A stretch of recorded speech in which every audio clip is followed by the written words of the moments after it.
স্বর্ণের বার কিনে প্রতারিত হওয়ার ঘটনায় দিনহাটা থানায় লিখিত অভিযোগ দায়ের, গ্রেপ্তার 3 ব্যক্তি। বুধবার সকালে 11:40 নাগাদ কোচবিহার জেলা পুলিশ সুপার দ্যুতিমান ভট্টাচার্য জানান যে গত 13ই মে বিহারের ঘুষখোরের বাসিন্দা মনীষ কুমার দিনহাটা থানায় ফোন করে একটি লিখিত অভিযোগ জমা করেন। তিনি লিখিত অভিযোগে জানান যে একটি নম্বর থেকে তার কাছে ফোন আসে এবং তাকে ফোন করা ব্যক্তি নিজের নাম রাজু বলে পরিচয় দেন।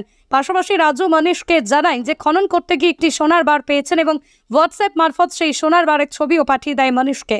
এরপরই রাজু বলে যে বাজার মূল্যের থেকে সেই সোনার বার কম মূল্যে বিক্রি করবে। সেই মোতাবেক মনীষ সোনার বার কিনতে রাজি হয় এবং গত 15ই মে রাজুর দেওয়া ঠিকানার মতো দিনহাটা আসেন এবং মনীষ ঠিকানা মতো দিনহাটা 3 জনের সঙ্গে দেখা করেন। তাদের ভাড়া বাড়িতে নিয়ে যেয়ে সোনার বারের দাম ঠিক করেন 6,54,000 টাকা।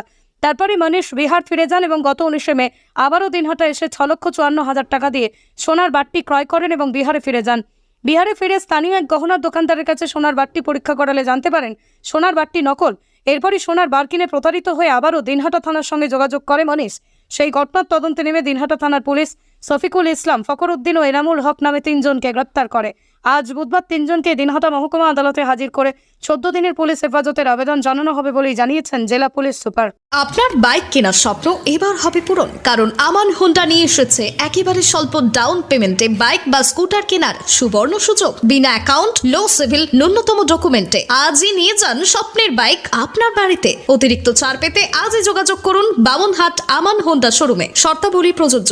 যোগাযোগ করুন 9002805414।